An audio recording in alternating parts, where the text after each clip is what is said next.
For those that are listening, this is the meeting version of the Simon and Garfunkel song, The Sounds of Silence. Which is the best rendition most of us on this call could actually do. So certainly me. Guys are live right now.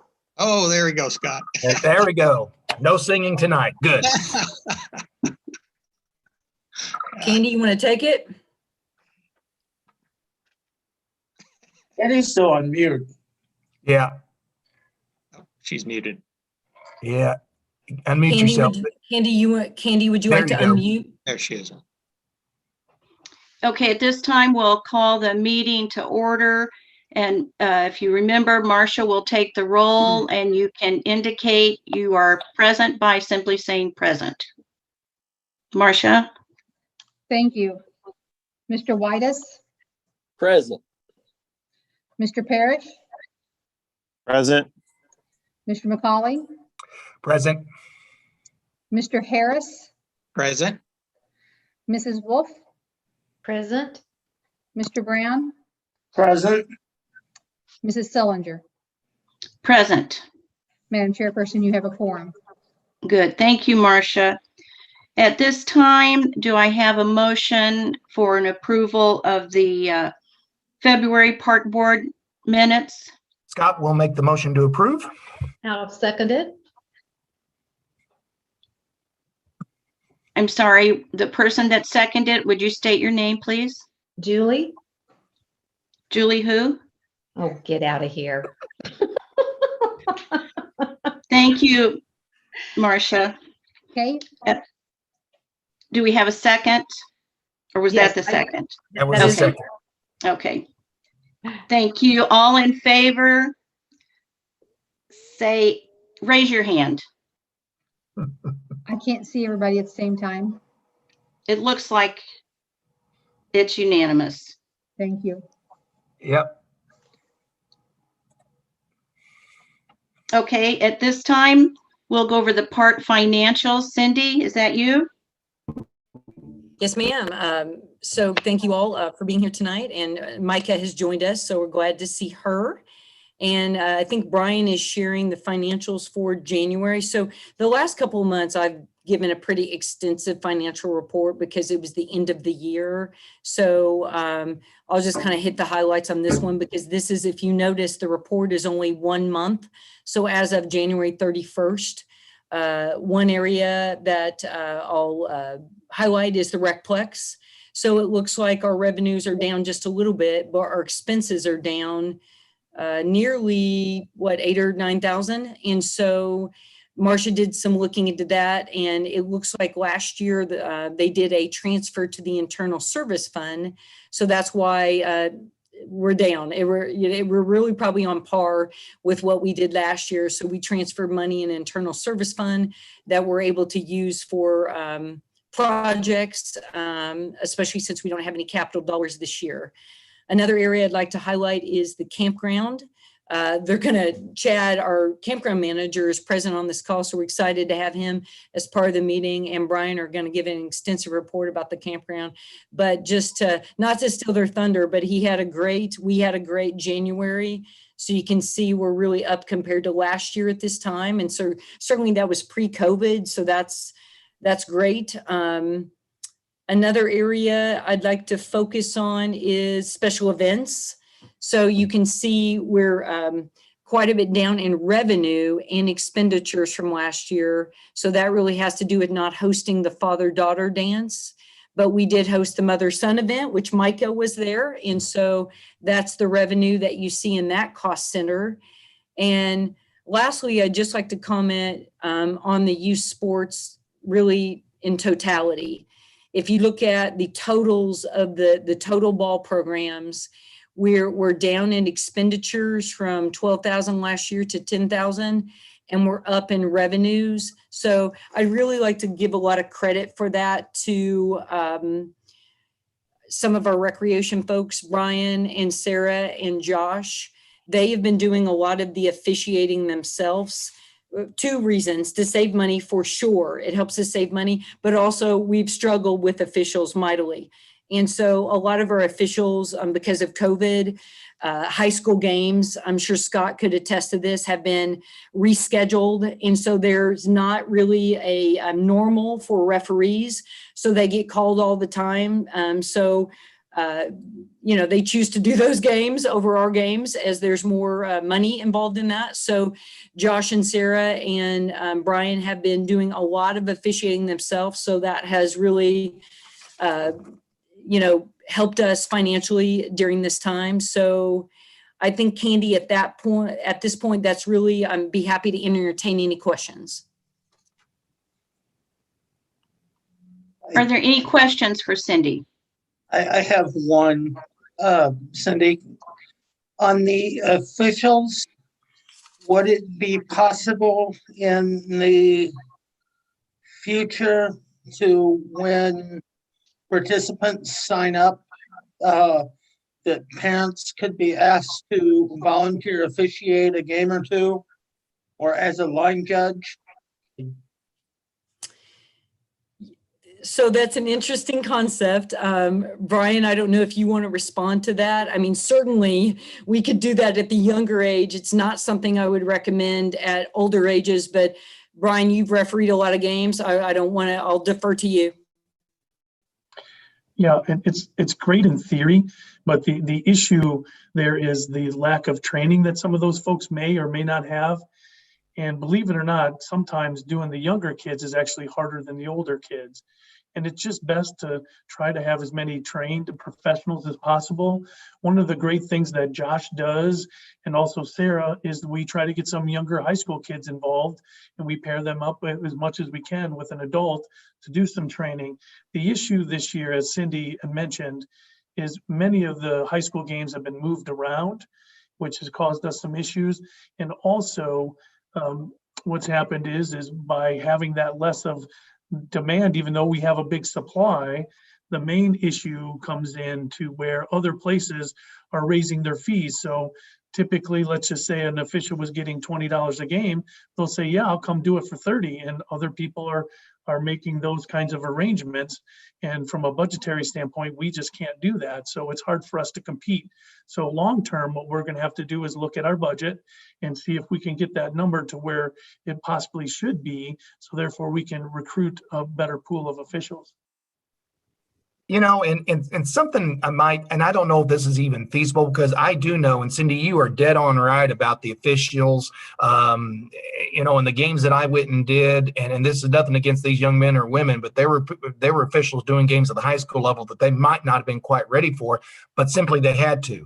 They moved the state tournament around. They played on different days. It was just a crazy scenario.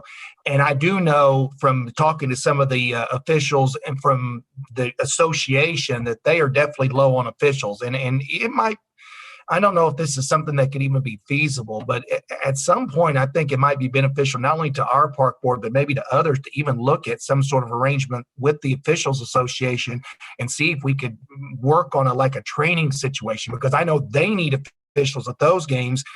We need officials at our games, and maybe that's a little out of the box thinking, but man, I know that they are desperate to get men and women to get into the profession of officiating because they're needed more than ever. Yes, Scott, I think we're open to any scenario. This has been a very challenging situation. And going back to Andrew's comment, in theory, that is a good idea. It doesn't always translate that way because of reliability, because of education, because of just understanding how to call. But again, I want to highlight, Brian and Josh worked almost every single Saturday. Sarah worked most Saturdays. She's doing adult volleyball. So we're fortunate that they have the knowledge and skill to be able to do that. And I hope things will stabilize, Scott, and that we can, like some of your suggestions, and we certainly need to be creative.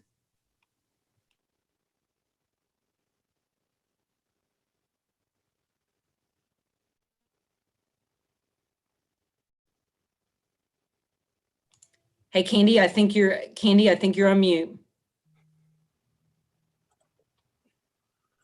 Can you hear me now? Yes, ma'am.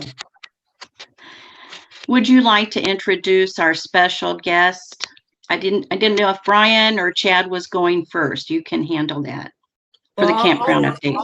I'll introduce Chad. I think Chad and Brian are going to work on this together.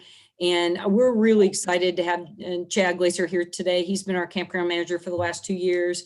He's very excited and motivated. He's done some amazing things. And so I'm just going to segue to him. I think him and Brian have a little presentation to give or information to share. Go ahead, Chad.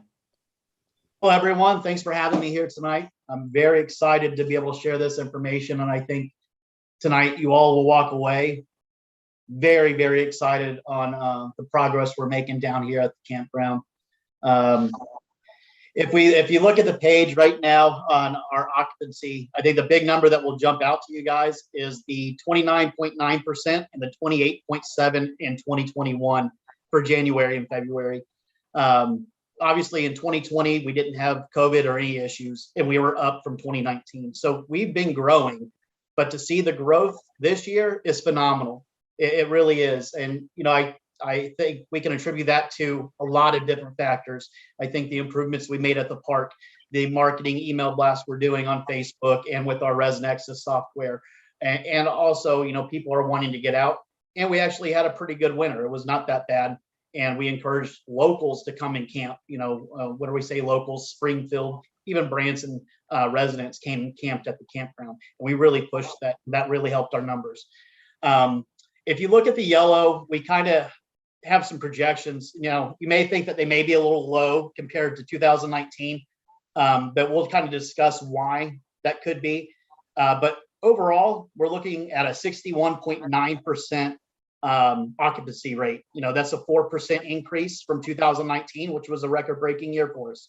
I think that, you know, we could definitely do more than that, but I feel that's pretty good. You know, I feel comfortable, as we all should, with that number. The sites and or the nights we've increased. You know, even last year with 2020, it wasn't that big of a decrease. I'm projecting for 2021, I think we'll do 27,000 to 28,000 nights. I think that's realistic. Again, that's about a 4% increase over 2019. Now the real exciting stuff. This is the good stuff right here. So if you look at 2021, revenue is up 188.8%. That's exciting. You have to be excited about that. The occupancy, we're up 211%, and reservations, we're up 277%. Now, to put that in kind of a context for you guys, if we just look at March 1st through today, in 2019, we did 238 reservations, phone calls. So far in 2021, for March 1st through the March 1st through the 16th, we're at 503 phone reservations. I mean, more than almost double. I mean, that's huge. So my staff actually today said, Chad, why are the phones ringing so much? This is crazy. And we actually had some maintenance workers down here saying that we have never seen the park this full in March, and we haven't. So we can kind of look at a lot of this information, and we're seeing everything. Reservations are busy, or the phones are ringing. We're actually turning a lot of people away, you know, which our work hosts hate it. They feel bad. They hate saying, no, we don't have sites, which is a great thing. You know, we do our best to find places, but sometimes it just doesn't work out. So those numbers are really exciting to see. And part of that, of why we're seeing such an increase, are the improvements we've made last year and even into this year. If you look at the fire pits, we had 8 starting in 2019. We had the 7 on the premium sites, and we had the 1 community pit. Well, late last year in October, we added 5 pits.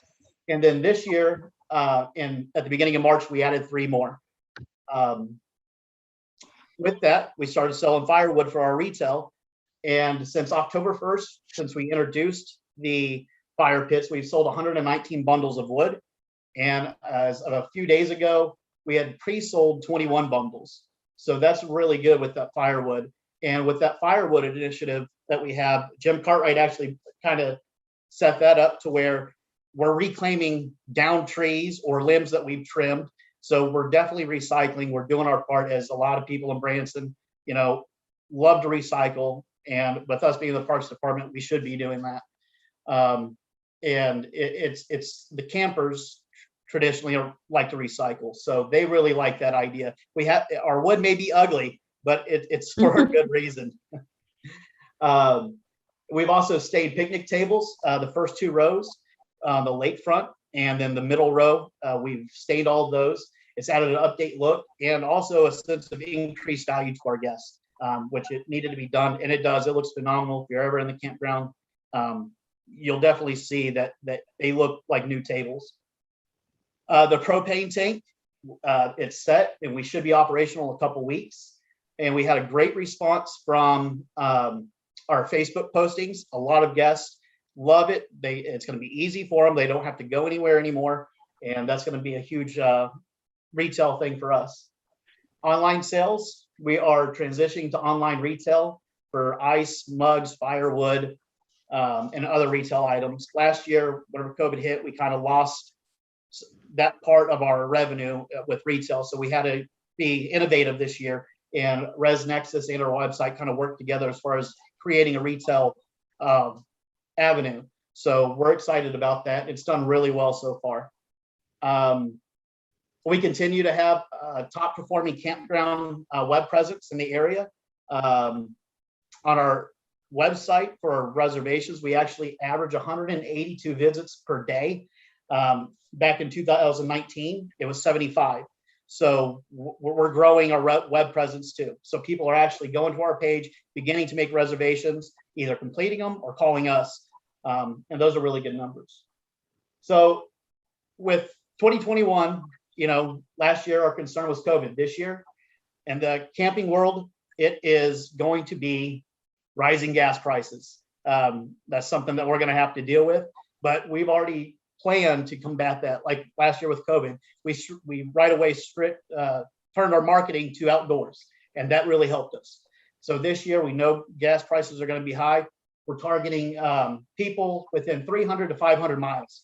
That on an average day, RVers travel 300 to 500 miles. So we know that if we can target those metro areas around there, we can get them to come to our campground without a doubt. We'll do that by email blast, Facebook marketing, all sorts of ways. So I'm excited about that. And that's one of the things why our numbers may not be projecting as high as we could because of that gas price. Right now, we don't know. And obviously, you got to drive if you're going to RV. So we're optimistic. We think that it's going to be a record-breaking year.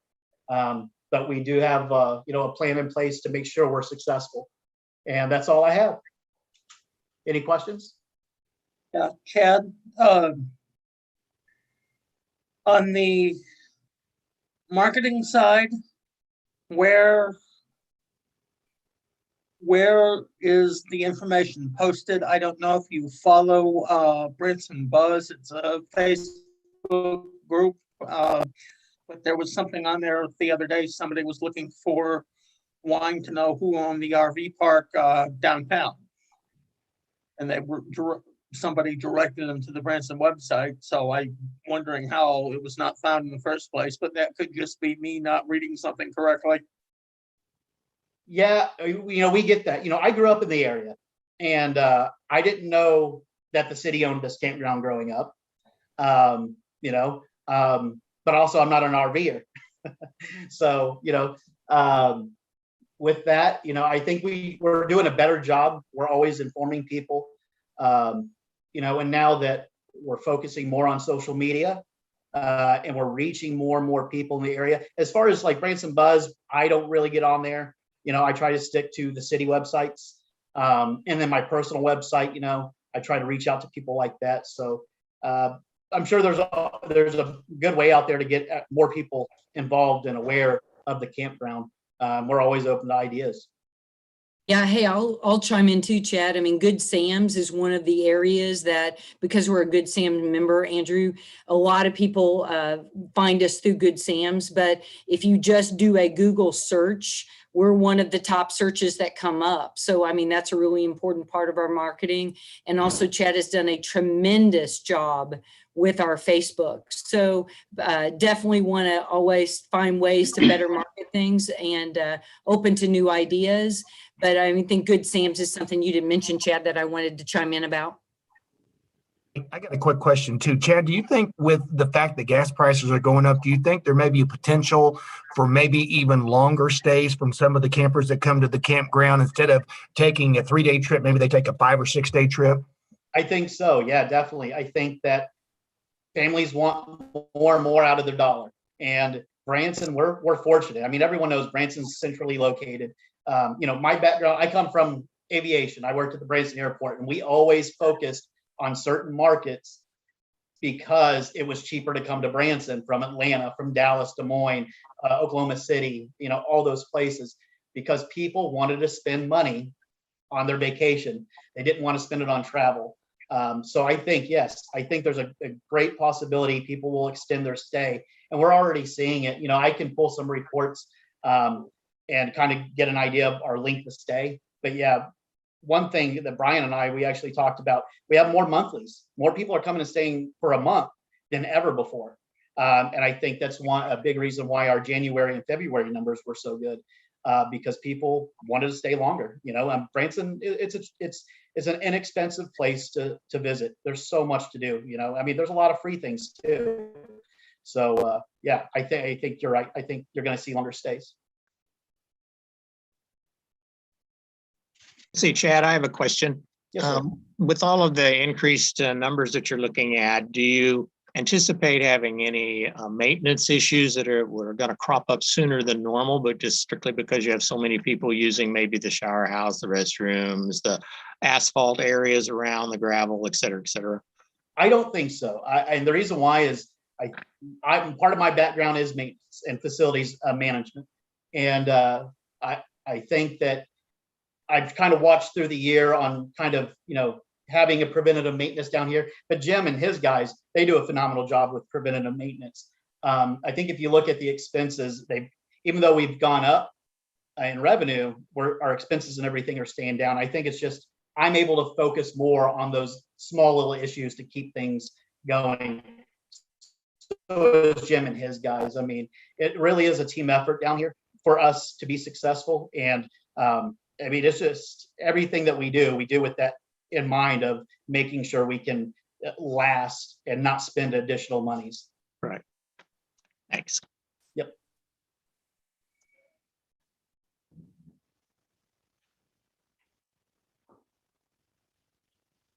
Candy, I think you're on mute again, but I want to chime in real quick. It's okay. It's easy to forget. You can see that Chad has a great deal of enthusiasm for the park. You can see that has a strong desire to improve the park and be innovative. We're very grateful for him, grateful to have him. And I think we've got a good plan. And I think, Clark, going back to we just have to continue to roll with whatever we're given, whether it's COVID or gas prices, just continue to pivot and market, like he mentioned, the online sales. So proud of those efforts. And, hopefully this gives you a good idea of who Chad is, our campground manager.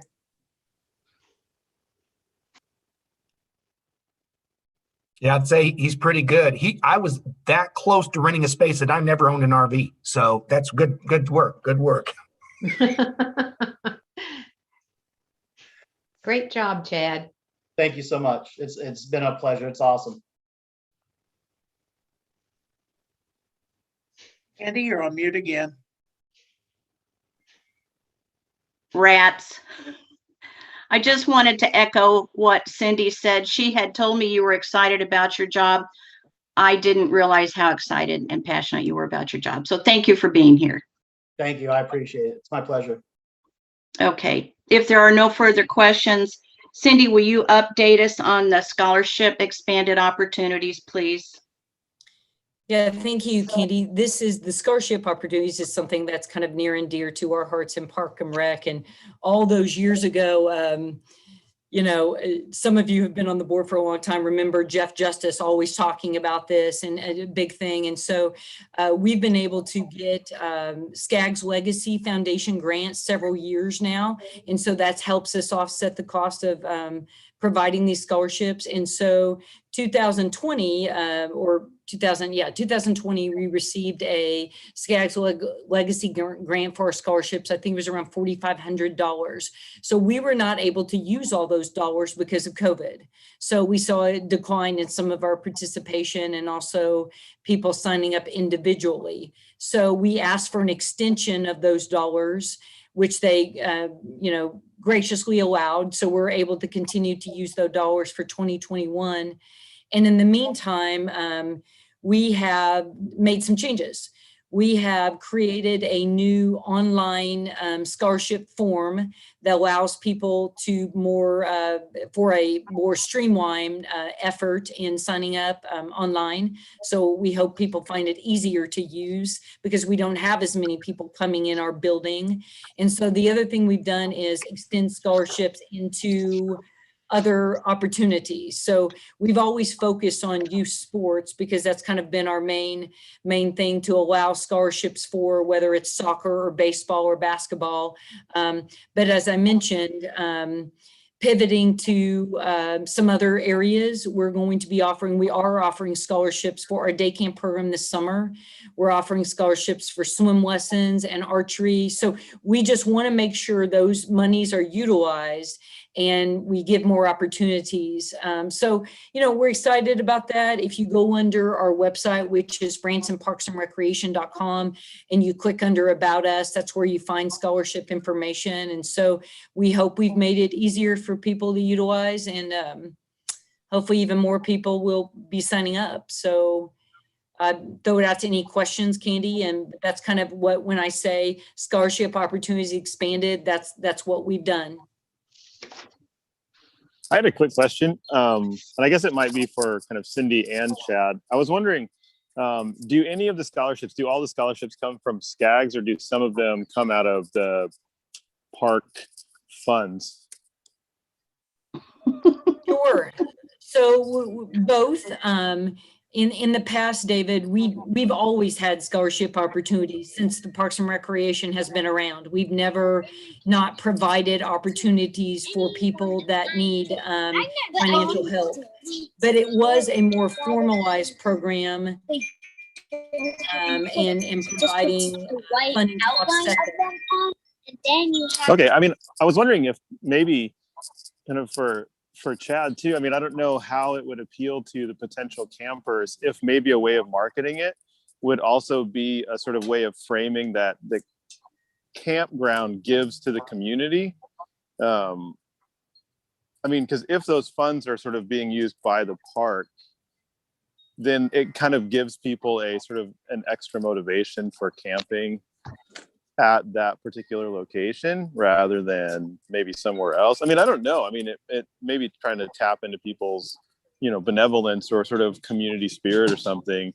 I don't know if that would be a useful way of potentially framing that or if that's just too much, but. Yeah, it's definitely an interesting idea. So, I mean, what David is talking about, I think everybody here knows from seeing the financial support is that's how we pay for everything through the campground. I think that's, the main thing. And so the revenue that we have from the campground, we don't run in the black in anything we do. And so it helps us offset. How do we take care of parks? How do we take care of trails? How do we forward some of our events that we do that we don't charge for? So, yeah, I mean, I think, I'm not sure if there's a formalized way to do that in a marketing effort, but it's certainly something that we are all very familiar with and share with people when we get asked about that. And, I'm not sure if it's something Chad has ever shared with the guests, if he gets into conversations with people about that, but we can definitely give that some thought, David.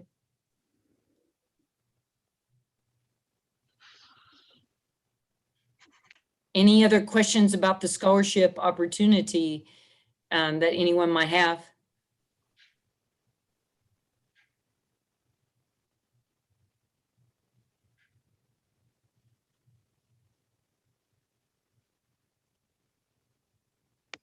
There you go. It doesn't make sense to me that there's a line through it when you're on unmute, but park update, please. Andy, I think Brian's going to do that one. Okay. And to piggyback off of what Chad said about Jim doing a great job, him and his crew, Jim, Kelly, Matt, Amy, they do a fabulous job. And I can tell you the last few weeks has definitely been challenging for our group. We have some of our projects that we've been working on is refinishing the gym floor, which is getting finished up this week. It's going to look fabulous. We painted some new lines for the pickleball to make it a little bit more visible, and it looks absolutely fantastic. Jim and the crew came in over the weekend and kind of took all the wax and finish off, got it down to the wood, and then our contractor came in and did some repainting, and now Jim's doing all the putting the finish back on and the wax back on. Guys are doing a great job, and as you guys are aware, the spring is coming up, and we're doing a lot of ball field and soccer maintenance because we're gearing up for the spring. And obviously the weather's been a little challenging with the snow. We're a little behind, but the guys are gearing up and doing a fabulous job there. And with that said, talking about the snow, we've been going around to some of our buildings and repairing some of the bursted pipes. And that has definitely been a challenge. It seems like every time the guys fix one area, they find another leak. So we've been spending extensive amount of time at some of our buildings trying to fix all those leaks. And going back to the campground, we dropped the propane tank, and Jim and the crew are putting in the ballards. So it's going to be safe, and we're going to be calling the commission hopefully by the end of this week and ready to rock and roll with obviously the propane. And kind of little on the trail side of things, the guys have been going down the lakeside and replacing some of the trail markers that have been damaged or have fallen down so that folks know where they're going there. Now, to kind of pivot a little bit and go a little bit into the landscaping side of things with Amy's work, Amy has done a great job this spring right now of getting on top of our weed management schedule. As we all know, the weeds are starting to pop up, and she's been on top of that. Her and Max downtown and at City Hall and some of our other areas doing a fabulous job. And Amy's been working with Carly with our website in terms of getting our Tree Keepers program up on the website. And Amy did some videos with Carly as an educational piece that's going to help the Tree Keepers programs and also help the community at large with some of how we do some of our plantings and when to plant. And kind of piggybacking off of that, Arbor Day is coming up soon, everyone. April 2nd at 3:30 p.m. is when we're going to be doing Arbor Day. And I believe that we are going to live stream that on YouTube. And that'll be great, a chance to get some more kind of attention towards the Tree Keepers program and just what we're doing in general with the landscaping program. And also, lastly, Amy was able to secure a grant called the Grow More Grassroots Grant. It's a kids gardening program. And what she's going to do is get involved with Sarah's summer day camp. And they're basically going to do a garden this summer. So as you can see, we're pretty busy, whether it's on the landscaping side or on the maintenance side of things. We are definitely ramped up and geared up. Any questions?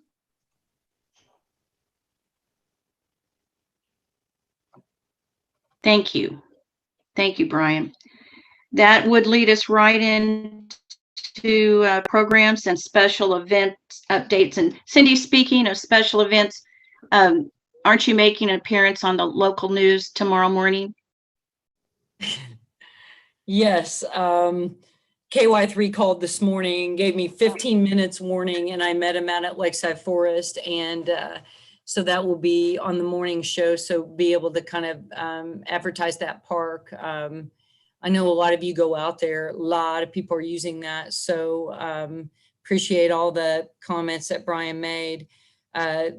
This is just, Candy, we try to attach a lot of our flyers so you all know what's going on. Spring is a busy time.